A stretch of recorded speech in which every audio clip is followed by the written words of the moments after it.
All right, thanks, Rick. Thanks for giving up time to come on Coffee with Samso. We were supposed to do this in person. Fortunately, we got to settle with Zoom. I was actually looking forward to going to Carlsbad, California. But Rick, I mean, you know, everyone seems to know who you are. Maybe some of my viewers may not. Maybe can you just give us a quick intro to yourself and what you do? Yes, I run the U.S. business of Sprott Inc., which is a Canadian domiciled and listed investment company, primarily interested in natural resources and in precious metals. We have, among other things, been investing in Australian resource company debt and equity for about 40 years. So we're reasonably well known in Australia and similarly reasonably familiar with Australia. Yeah, I'm in Sprott, and yourself. This is very well known in our industry. I know you guys sort of lived in a higher space.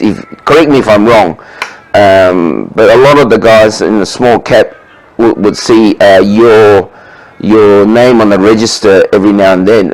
But I seem to see it more now than before. Is that a correct judgment?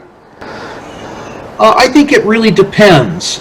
We've been active in Australia for 40 years. We've been particularly competitive in Australia when Australian markets are cold. You know, every local market, Perth included, has their own favorites, and it's very difficult to get deals on attractive terms in good markets.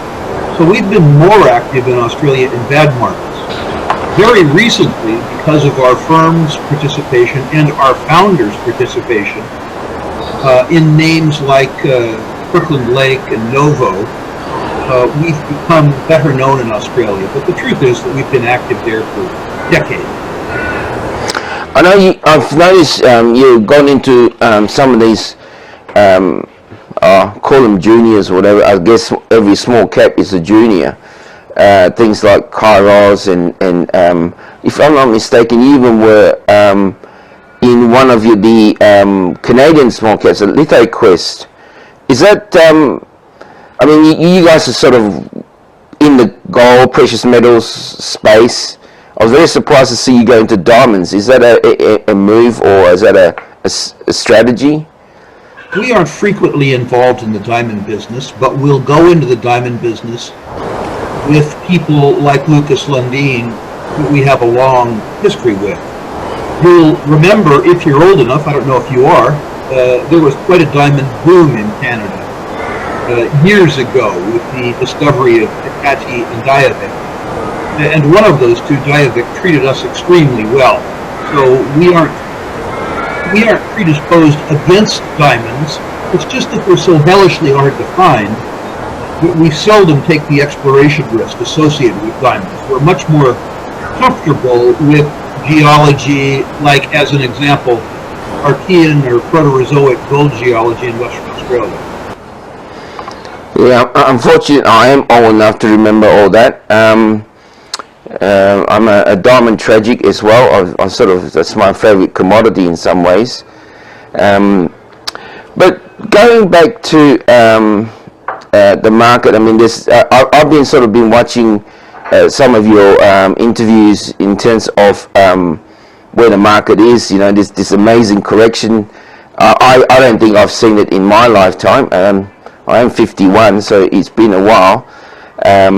And the daily volatility is huge. You know, 500,000 points a day, up 2,000. Next day is down 1,000. Do you think we are very close to a bottom, or are we swimming in this bottom of this market, taking the consideration? Your day, our last night, was a green move to describe it. I see in the very near term equity market recoveries as a consequence of the injection of truly epic amounts of liquidity. It's worthy to note that this liquidity is basically counterfeit, as the quantitative easing is. but the market doesn't care what kind of money hits it. My suspicion is that the recovery, however, will fade, and that we will have to digest the economic impact of coronavirus. And we will also have to digest the fact that the world has been, until very recently, in a global recovery that was 10 years old. And in my experience, I'm 67 as opposed to 51, my experience, a 10-year recovery is extraordinarily long tooth in global terms. I'm not an economist. I'm just pointing out that we had been involved in an economic recovery before this downturn that lasted 10 years. I would argue further that recovery was more driven by liquidity and low interest rates than it was any particular global economic emphasis. So now we have to deal with the reckoning both of the economic impact around the world of coronavirus and also the natural unwinding of 10 years of benign economics. I think unfortunately we have more of a reckoning in front of us. But I do think in the very near term, we will see around the world a liquidity-driven recovery. I saw a interview you did recently with NAI 500, or I think that's what they're called. You mentioned that the balloon was the debt and the lack of saving and the lack of liquidity, like what you've just described, and the virus was the pin. I mean, I thought that was a great statement. And what you're saying is the dust really hasn't settled yet, but it would settle within a shorter time period. In maybe you could use the word this months rather than years. Would that be a fair statement? It wouldn't. Again, I'm no economist. I'm not even a market scholar. I'm really a credit analyst. But recoveries. Well, not recoveries, pardon me, recessions are frequently, 1, 2, or 3 years. So my suspicion is that when we find ourselves in a recession, if we do, it will be relatively long-lasting. I don't know that the recession will necessarily impact all industries or all markets, but I suspect that because most of us invest in more than one industry, all of us will feel it in one form or another. Okay, moving on, I guess my view or my view of fuel tends to swing in this small cap world. In exploration, I'm an exploration geologist by trade, so we've always been the one that's struggling to get funding for projects, even though, no matter whether it's good or bad. I remember another one of your interviews, you mentioned that you actually like Australia as a province and exploration. I was like, oh, that's interesting. And we've touched on the fact that you've sort of been in that field, but you don't like the risk. Is that something, do you think Sprott would go in more in future, or is this part and parcel of what you guys do in parts? We have been active in exploration finance for 40 years, and that's an important part of our business. That isn't to say that we ignore the lower risk end of the mining business, but I think we're unusual for large institutions in that we're very active in exploration, and as active as we're allowed to be in Australian exploration. You know, being from the industry, that if the deal originates in Perth, in normal times, by the time it gets to Southern California or Vancouver, there might not be very much of a good deal left. On the other hand, in circumstances where exploration funding is scarce, for some reason foreign money is welcome and there's no domestic money available.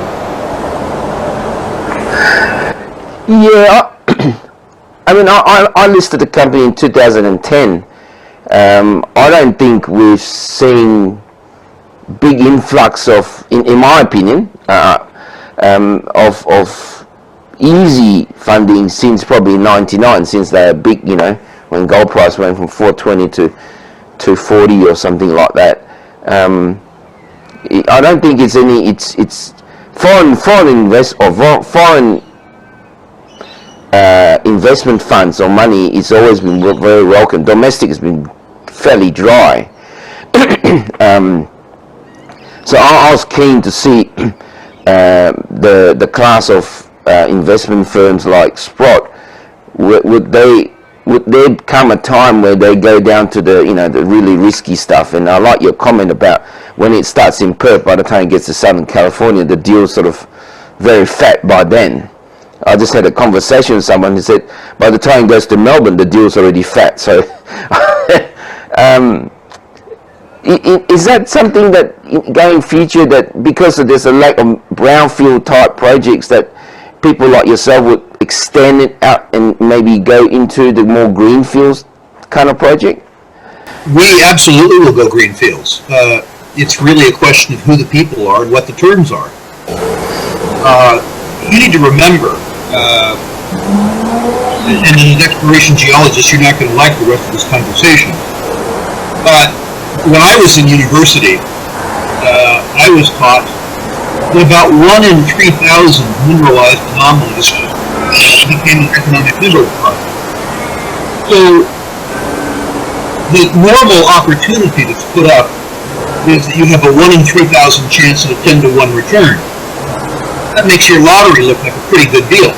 Now, of course, an intelligent speculator can reduce the risks.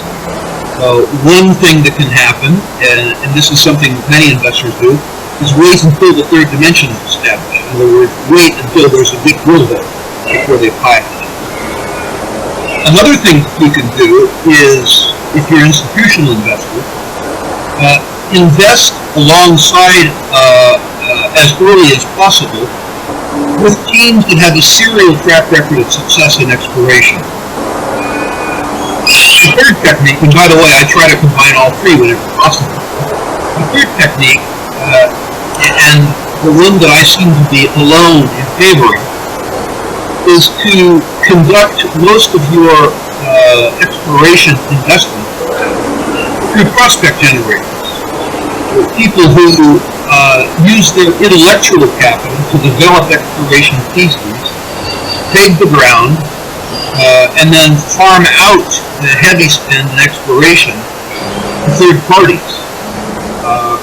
To my knowledge, I have invested in between 65 and 67 public prospect generators in 40 years in the business. I've now participated in something like 22 exploration successes, which is to say that my speculations in that area have been 1 in 3 successful, as opposed to 1 in 3,000 successful, which is what the sort of geological odds would tell you. So we're still extremely interested in generative exploration. It's just that we're aware of the risks, and we want the deal terms that are offered to us to take into account those risks. When we manage money for you, if we have a very hot product that you really like, we're allowed a 2% management fee, and we're allowed 20% of the profits over an 8% priority return to you. Too often, an exploration deal comes to me, the insiders have taken all the stock at a penny, and they try and tell me that my stock at a dime is a really good deal. In other words, they get a 900% markup with no hurdle. That makes the 2 and penny structure in a hedge fund seem like it's extraordinarily generous to the investors. So, if somebody wants my money at 10 cents, they better have remembered to call me at a penny too. Or they better be prepared to join me in real size 10 cents. Yeah, that's a good description. I mean, in terms of, I like to stay on this level here. In terms of greenfields, is there a particular style that you guys like? I'm 100% about investing with the people that's actually running the company. But is there a style that you would be more interested than another style if someone were to present it to you or your team? The only thing I wouldn't want to hear about was somebody looking for a small deposit. My experience has been that small mines have all the risks of big mines, but small mines can never make you big money. So the idea that I would take a big risk for a small return is not attractive to me. I want a target size, gold equivalent, of 1 million ounces that could produce gold equivalent 100,000 ounces or more. That isn't to say that I confine my efforts to gold. What I'm talking about in US dollar terms, a deposit that would have an in situ value of $1.5 billion and would generate revenues, if it went into production, about $150 million a year. As to deposit style, what I prefer is to align myself with an exploration team that has a specific expertise. It could be that the explorers are very expert at epithermal gold and porphyry copper and tertiary volcanics, accreted terrain. And if those guys told me that they were going to work in the Lachlan Fold Belt or in New Zealand, in young volcanic rocks, I'd have a sense of humor for it. If they told me that they were going to go to work out in the Archean, I'd be less attractive. I want the skill sets of the people that are exploring to be very closely matched to the task at hand in exploration. That's good point. Is it only gold that tickles your fancy, or there are other commodities that's out there that would? I noticed you have mentioned platinum and palladium before in copper, but is there a spread out that you look at as well? I'm old enough to be very agnostic as to how to make my money. So we are attracted to the copper business. I've probably made more money in the copper business than the gold business, frankly. We're particularly attracted to sulfide nickel, although it's very rare. We're attracted to the whole mafic and ultramafic suite. So platinum, palladium, nickel, chrome, cobalt. We're really pretty, and unlike most of the rest of the world, we're also attracted in the long term to uranium. So I would say that we're not very discriminating to how we make our money. Okay.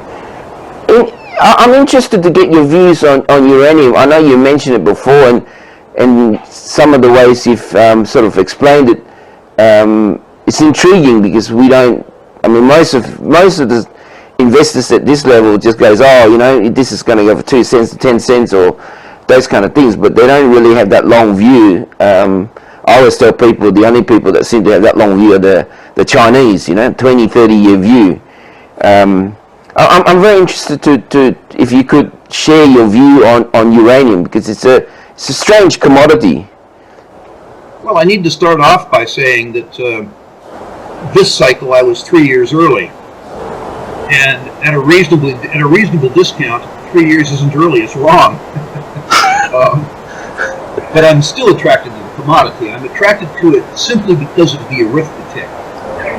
The International Energy Agency suggests that the industry's fully loaded cost to produce a pound of uranium is about $50 US. That includes failed exploration efforts, cost of capital, all that kind of stuff.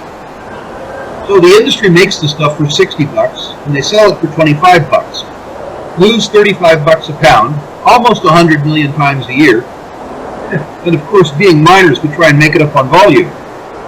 Now, the truth is that no matter how many people dislike uranium, for much of the developed world, it's an important source of baseload demand. Even in the United States, 15% of baseload electrical generation comes from uranium. So the way I see it, the question that you have to ask yourself is, in 5 years or 6 years or 7 years, when I, as an American, hit the switch on the wall, will the lights go on? will there be electricity? Because if the answer to that question is yes, that means that the uranium price has to go to a number high enough that we'll have supply in 5 or 6 years. The answer to the question begins with when, not if. And I like those questions. The second thing I like about uranium is that I've learned in commodities that I make the most money in the long term in commodities that everybody hates. And everybody hates uranium. It isn't just that nobody's made money on it in 10 or 15. It's when they think of uranium, they think of Hiroshima, Nagasaki, Fukushima, Chernobyl, 3 Mile Island. They aren't just bored with it, they actually hate it. As a contrarian, you learn to buy circumstances where nobody else is buying. And that describes the uranium business. The third thing I like about the uranium business is that the last uranium bull market, which was, 2000 through 2005, 2006, that bull market was so dramatic and is still fresh enough in some investors' minds that if the uranium price starts to move, the amount of money that would be available to the very small number of public companies in the uranium stocks, I suspect would be absolutely tremendous. Now, I'm not saying that's going to happen anytime soon. The global economic slowdown that we are coming into, I believe, will reduce the need for additional sources of power. It will also, because of very low liquefied natural gas prices, give the Japanese an excuse not to restart their nuclear fleet. They would be able to afford natural gas as opposed to uranium. So this is specific. There's not a thesis someone who is more of a if your listeners have a memory of the last uranium bull market, perhaps I can refresh it. At the beginning of that bull market, the uranium price was about $8 US, and the industry-wide cost to produce was about $20, which meant that the industry had negative operating margins, approaching the negative operating margins that exist today. Secondly, the number of uranium juniors worldwide in 2000, the group that had survived the 20-year bear market, was 5. There were only 5 companies worldwide, juniors, looking for uranium. In the ensuing bull market, the worst performer of those 5 went 22 to 1. The best performer of those 5, in Perth, Paladin, went from 10 cents to $10, and it did it in 4.5 years. So, in summary, what I like about uranium is that it is still an essential fuel. It's hated. It has to go up if there's going to be electricity in the developed world. And when it finally does, I would suspect that the effect on the stocks would be dramatic. Once again, this is not something for the impatient. Yeah, that's a really every time I hear someone talk about uranium, I learn a lot, because it's not a simple commodity to you go, oh, you know, there's this supply, and when that supply shuts, and then you got this demand. It's always very intriguing when I speak to someone who talks about uranium, the uranium market. As you say, everyone seems to hate it when they hear the word, but they don't actually quite understand the underlying aspect of the business. Certainly the arithmetic is compelling, if distant. What really amuses me about uranium, though, is that people hate it. Generalist investors in particular, when you talk about uranium, they don't think about supply and demand. As I say, they think about Chernobyl and Hiroshima and Nagasaki, 3 Mile Island. I remember very well in 1999 or 2000, talking to an investment conference about uranium, and people were hostile. it isn't just that they were bored. They were accusing me of being a profiteer on war, all that kind of stuff. Now, 3 or 4 years later, when the uranium price was at $60 and the stocks were all up 20-fold, the same people who hated me wanted stock tips. But that's a different comment. I guess the opposite can be said of the renewable market. I mean, it's the opposite, meaning that the word when you say it, everyone thinks you're a saint, but there are some underlying factors that make it not so clean and not so profitable in some in a world economic sense. Do you agree with that statement? I do. I think making money in renewable energy involves a very cynical sense of how you use public perception to rob either the ratepayer or the taxpayer.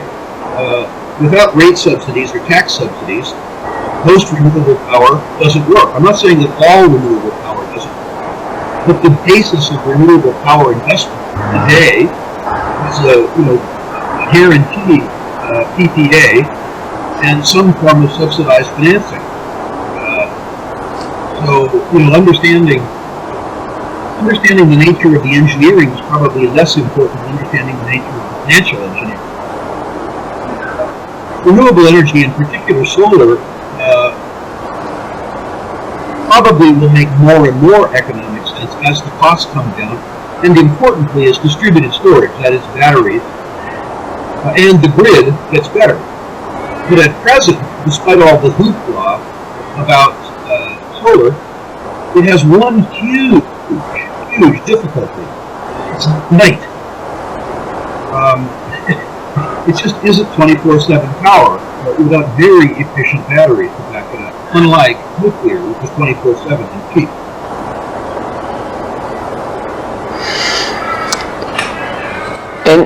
And the other ones that I do question whether it is actually environmentally more friendly or not, or a future cost saving, is the wind power, and putting giant turbines in the water is such a great idea.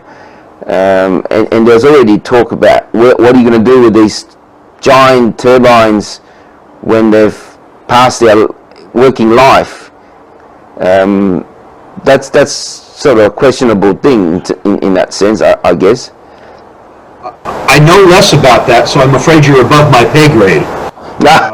I can insult the solar guys because I've done a couple of solar deals and made money, but I can't insult the wind guys yet because I don't know them well enough. In terms of, I mean, there's a lot of interest now in going back to sort of small caps gold in Australia. There's a lot of interest in the Pilbara at the moment with the discovery from De Grey and things like that. I wrote an article late last year about why suddenly all this interest in the Pilbara companies, and I suddenly realised that a lot of these things had big, huge strike lengths.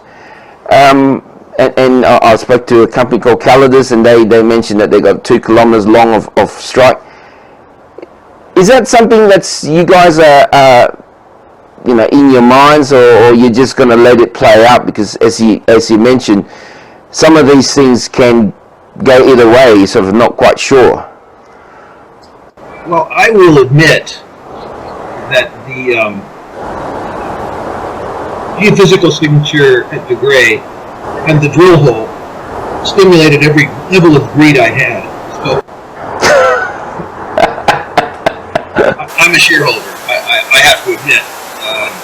Founder of our firm and my good friend Eric Sprott had the good fortune to be a De Grey shareholder because he was attracted to the Pilbara.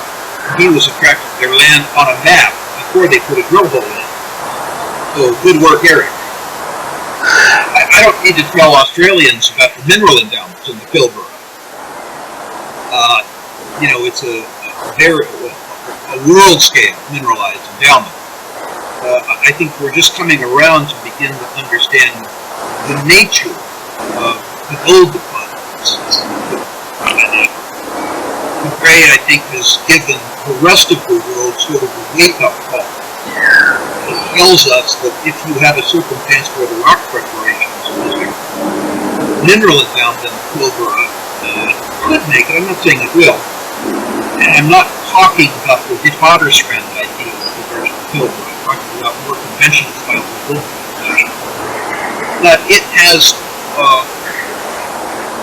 the potential, I think, to be a world scale building. I agree, Rick. I think, I mean, many years when I started sort of getting into this corporate world, you know, everyone was saying, oh, look, here's a gold in the Pilbara, but no one's found a source. There's probably nothing there. And then the whole conglomerate story came through, and that's another sort of story.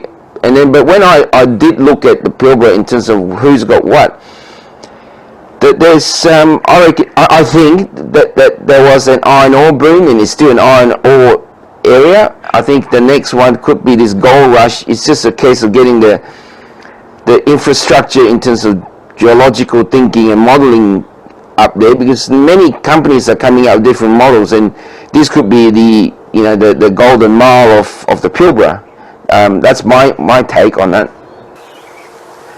Well, certainly the circumstance where you have lots of different skilled people and lots of different ideas is what makes the district as a whole work. Most of those ideas are going to be wrong, and most shareholders are going to lose money. But the nature of having 20 or 30 teams with 20 or 30 different models looking at different data differently is how an exploration district ultimately succeeds. So what you're seeing right now is very messy. But that's precisely what needs to happen. And there's probably no pool of people in the world better to be exploring the Pilbara than Perth. There's a wide variety of human resources in Perth. I realize that they'll be loath to work in the Pilbara given how far it is to the pub. But the truth is, there's a lot of skill set to deploy there. I have pretty optimistic outlook. All right. In terms of let's put a scenario. I'm a 21-year-old person just finishing my university or just starting my working career, and I'm faced with what we're looking at now in this current market. What would be your 5-minute advice? The putting the light bulb on the young person's thinking be? So, with regards to any recommendations or notes that I might have for recent earth science grads or people who expect to be graduating soon, I have, I think, 4 points. The first is that at least looking 2 to 4 years out, you are graduating into an impending global skills vacuum. Extractive industry personnel are generally very old. Most of them, in fact, came into the business in the 1970s, like myself, which is to say that most of the industry is past its sell-by date. In the very near term, of course, the unwinding of 10 years of global recovery will dim the industry's prospects in the very near term. But don't let that fool you. Bear markets always cause bull markets, and this bull market will occur in the face of a global skills shortage, really at all levels of extractive industries. The second thing I would say is focus on what you love to learn about. If you're really passionate about some subspecialty in extractive industries, you can't help but deliver value, much better value than someone who is merely working for the money, going about their business day to day. So focus on your passion. The third is related. Don't worry initially about how much money you make. If you worry early in your career about delivering value, the truth is that by delivering value, you will make lots of money. I didn't really begin making, or rather keeping, large amounts of money until I was about 30, when I stopped worrying about money and started worrying about delivering value to my customers. Within a quarter, within 3 months, I was making substantially more money than before I had adopted the mindset of delivering value as a way of making money. Finally, and maybe most important, extractive industries are cyclical, volatile, and capital intensive. If you are not a contrarian, you will be a victim. Remember that in any commodity, the cure for high prices is high prices, and the cure for low prices are low prices. Bull markets are the authors of bear markets over time, and bear markets are, in fact, the authors of bull markets. During periods of time when it is really easy to find work, really, really, really easy to make money, remember to save, because the feast will be followed by a famine.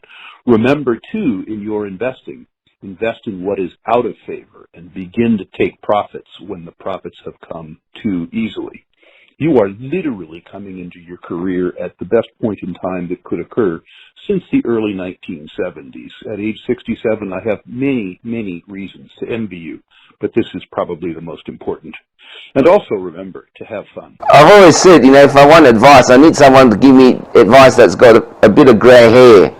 Not because they're smart, because they've actually seen all the great ideas become bad ideas and all the bad ideas become good ideas.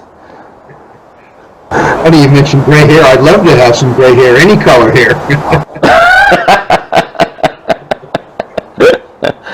Look, Rick, thank you for giving me your time. I really appreciate you making time, even when I first approached you and you were keen to do it. I'm saddened by the fact that we couldn't actually do this in person, but I hope is to give me a rain check. I'm coming out for IMARC in Melbourne if you're going to be there, and at some point in time, perhaps for diggers next year, I'll come through Perth on the way to Kalgoorlie. I would look forward to having coffee with you. It's odd that an exploration geologist offers somebody coffee. There's a normal substance of beer, but I'll take whatever's an offer.